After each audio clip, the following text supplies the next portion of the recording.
ಹಳ್ಳಿಗೆರೆ ಗ್ರಾಮ ಪಂಚಾಯತ್ಗೆ ನೂತನವಾಗಿ ಅಧ್ಯಕ್ಷರಾಗಿ ಶ್ರೀಯುತ ದ್ಯಾಮಣ್ಣ ಮೆಣಸಿನಕಾಯಿ ಅವರು ಅಧ್ಯಕ್ಷರಾಗಿ ಆಯ್ಕೆಯಾಗಿದ್ದಾರೆ.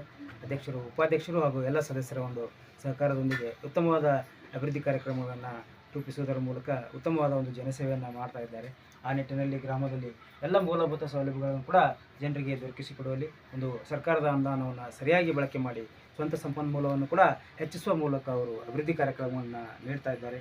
ಆ ನಿಟ್ಟಿನಲ್ಲಿ ಅಧ್ಯಕ್ಷರಿಂದ ಕೆಲವೊಂದಿಷ್ಟು ಮುಖ್ಯವಾಗಿ ಗ್ರಾಮದಲ್ಲಿ ಏನೇನು ಸುಧಾರಣೆ ಬೇಕಾಗಿದೆ, ಮುಖ್ಯವಾಗಿ ಗ್ರಾಮದಲ್ಲಿ ಎಲ್ಲ ಸೌಲಭ್ಯಗಳನ್ನು ದೊರಕಿಸಿಕೊಡುವ ನಿಟ್ಟಿನಲ್ಲಿ ಕೂಡ ಶಿಕ್ಷಣದ ಅಭಿವೃದ್ಧಿಯೂ ಕೂಡ ಒಂದಾಗಿದೆ. ಆ ನಿಟ್ಟಿನಲ್ಲಿ ಸರ್ಕಾರ ಒಂದು ವಿಶೇಷವಾದ ಒಂದು ಯೋಜನೆಯನ್ನು ಕೂಡ ಈಗ ರೂಪಿಸಿದೆ. ಆ ವಿಷಯ ಕೂಡ ಅಧ್ಯಕ್ಷರ ಗಮನಕ್ಕೆ ಇದೆ ಹಾಗೂ ಸದಸ್ಯರ ಗಮನಕ್ಕೆ ಕೂಡ ಬಂದಿರಬಹುದು. ಆ ನಿಟ್ಟಿನಲ್ಲಿ ನಾವು ಕೂಡ CS ಅವರ ಗಮನಕ್ಕೆ ಹಾಗೂ ಜಿಲ್ಲಾಧಿಕಾರಿಗಳ ಗಮನಕ್ಕೆ ಕೂಡ ಈ ಊರಿನ ಸಮಸ್ಯೆಯನ್ನು ನಾವು ಪ್ರಸ್ತುತಪಡಿಸ್ತೇವೆ ಅಂತ ಅಧ್ಯಕ್ಷರಿಗೆ ಭರವಸೆಯನ್ನು ನೀಡ್ತಾ ಇದ್ದೇವೆ. ಆ ನಿಟ್ಟಿನಲ್ಲಿ ಕೂಡ ಅಧ್ಯಕ್ಷರಿಂದ ಕೆಲವೊಂದಿಷ್ಟು ಮುಖ್ಯವಾದ ಕಾರ್ಯಕ್ರಮದ ಬಗ್ಗೆ ಈಗ ಅವರು ನಮಗೆ ಮಾಹಿತಿಯನ್ನು ನೀಡಲಿದ್ದಾರೆ.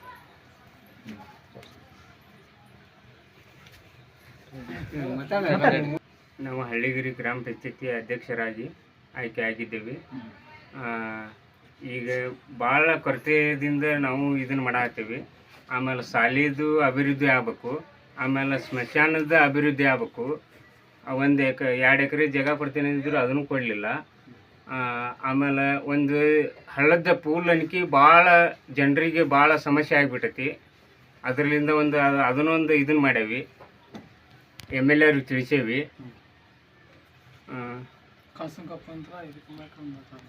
ಭಾಳ ಸಮಸ್ಯೆ ಐತೆ ಅಂತ ಕಸಗಪ್ಪ ಅಥವಾ ಡೊಂಬ್ರಗಪ್ಪಕ್ಕೆ ಹೋಗ್ಬೇಕು ಸರ್. ಹೋಗೋ ಹೊತ್ತಿನಾಗ ನಮ್ಗೆ ಅದು ಭಾಳ ಸಮಸ್ಯೆ ಐತೆ ಸರ್. ವರ್ಷ ಲಾಡ್ ಸಾಹೇಬರು ಆಮೇಲೆ ಆಮೇಲೆ ಅವ್ರಿಗೆ ಮನವರಿಕೆ ಮಾಡಿ ಸರ್.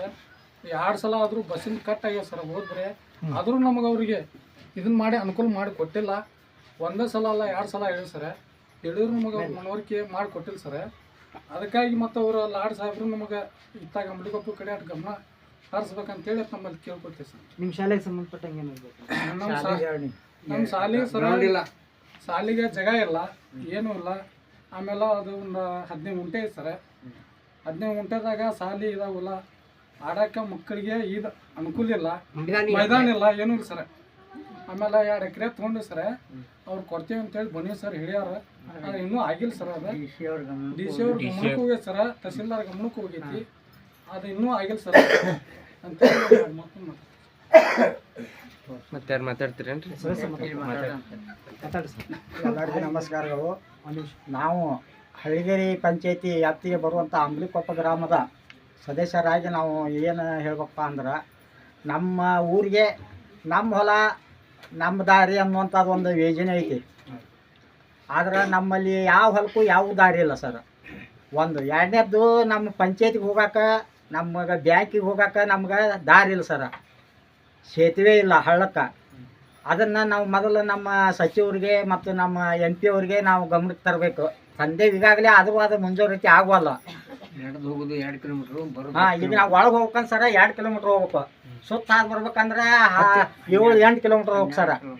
ಅದನ್ನು ನೀವು ಎಲ್ಲರೂ ಕೂಡಿ ನಾವು ಅವ್ರ ಗಮನಕ್ಕೆ ತಂದೇವೆ. ಈಗಾಗಲೇ ನೀವು ಒಂದು ಸ್ವಲ್ಪ ನೀವು ಚಾನಲ್ ಯಾರು ಅವ್ರ ಗಮನಕ್ಕೆ ತಂದು ಈ ನಮಗೆ ಎಲ್ಲ ನಮ್ಮ ಹಳ್ಳಿ ಏನಪ್ಪ ಪರಿಚಯ ಪ್ರದೇಶ ಇದು ಮತ್ತು ಹಿಂದುಳಿದಂಥ ಗ್ರಾಮಗಳು. ಇದನ್ನು ಎಲ್ಲರೂ ಕೂಡ್ಕೊಂಡು ನಾವು ಇದನ್ನು ಅವ್ರ ಗಮನಕ್ಕೆ ತಂದೇವೆ. ಈಗಾಗಲೇ ನೀವು ಸ್ವಲ್ಪ ಅವ್ರ ಗಮನಕ್ಕೆ ತಂದು ಈ ಕೆಲಸವನ್ನು ಎಲ್ಲರಿಗೆ ಒಂದು ಯಶಸ್ವಿಯಾಗಿ ಮಾಡಿಕೊಡ್ಬೇಕಂತೇಳಿ ನಾವು ಶಾಸಕರಿಗೆ ಹೇಳ್ತೀವಿ, ನಮ್ಮ MP ಸಾಹೇಬ್ರಿಗೆ ಹೇಳ್ತೀವಿ, ಎಲ್ಲರಿಗೆ ನಾವು ವಿನಂತಿ ಮಾಡ್ಕೊತೀವಿ. ಮತ್ತು ನಮ್ಮ ಊರಿಗೆ ಏನಪ್ಪ ಅಂದ್ರೆ ಈಗಾಗಲೇ ಇದೊಂದು ರೋಡ್ ಐತ್ರಿ, ಹಿಂದೊಂದು ರೋಡ್, 2 ಶಿಶು ರೋಡ್ ಆಗ್ಯಾವ ಸರ್. ಈಗಾಗಲೇ ಅಲ್ಲೇ ನಾವು ಅಂಗನವಾಡಿಗೆ ಮಕ್ಳು ಹೋಗ್ಬೇಕಂದ್ರೆ ಶಿಶು ರೋಡ್ ಇಲ್ಲ. ರೋಡಿನ ಸಮಸ್ಯೆ ಭಾಳ ಐತಿ ಸರ ನಮ್ದು. ಅದನ್ನು ನಾವು ಈಗಾಗಲೇ ನಮ್ಮ ಪಂಚಾಯತಿಗೆ ನಾವು ಕೇಳಕ್ಕೆ ಹೋದ್ರೆ ಅನುದಾನ ಇಲ್ಲ ಸರ. ನಾವು ಏನು ಈಗ ನಮ್ದು 3ನೇ-4ನೇ ವರ್ಷ ಇದೆ ನಮ್ಮ ಪೇಟಿಗೆ. ನಮ್ಮ ಪಂಚಾಯತಿಗೆ ಆಶೀರ್ವಚನೂ ಇಲ್ಲ, ಯಾವ್ದು ಇನ್ನೊಂದು ಬಸ್ ಏನು ಅಂತ ನೋಡ್ರಿ ಅದು ಇಲ್ಲ ಸರ, ಅದು ಇಲ್ಲ. ಅದಂತೂ ಇಲ್ಲ. ಆದರೂ ಬಡಳ್ಳಿ ಮತ್ತು ಹಿಂದೆ ಏನು BJP ಸರ್ಕಾರ ಇದ್ದಾಗ ಬಿದ್ದಿದ್ದ ಮನೆಗೆ 5 ಲಕ್ಷ ಕೊಡ್ತಿದ್ರು, 3 ಲಕ್ಷ ಕೊಡ್ತಿದ್ರು. ಅವು ಹೆಂಗೆ ಬಿದ್ದಿದ್ವು ಆ ಥರ ಕೊಡ್ತಿದ್ರು. ಈಗಾಗಲೇ ನಮ್ಮಲ್ಲಿ ಈ ವರ್ಷ ಮಳೆಗಾಲ ಭಾಳ ಐತಿ ಸರ್. ಏನು ಆಸರೆ ಈಗಾಗಲೇ ಇನ್ನೂ ಏನು ಬಂದಿಲ್ಲ. ಅದನ್ನೆಲ್ಲರಿಗೂ ನಮ್ಮ ಏನೇನು ಅವು ಅನನುಕೂಲ ಆಗ್ಯಾವ ಅದನ್ನೆಲ್ಲರಿಗೂ ಅನುಕೂಲ ಮಾಡಿಕೊಡ್ಬೇಕಂತೇಳಿ ನಾವು ನಿಮ್ಮ ಚಾನಲ್ನವ್ರ ಪರವಾಗಿ, ನಮ್ಮ ಶಾಸಕರ ಪರವಾಗಿ, ನಮ್ಮ MP ಅವ್ರ ಪರವಾಗಿ ನಾವು ಕೇಳ್ಕೊತೀವಿ. ಮಾತಾಡಿ ಯಾರು ಮಾತಾಡ್ತೀರೇನ್ರಿ?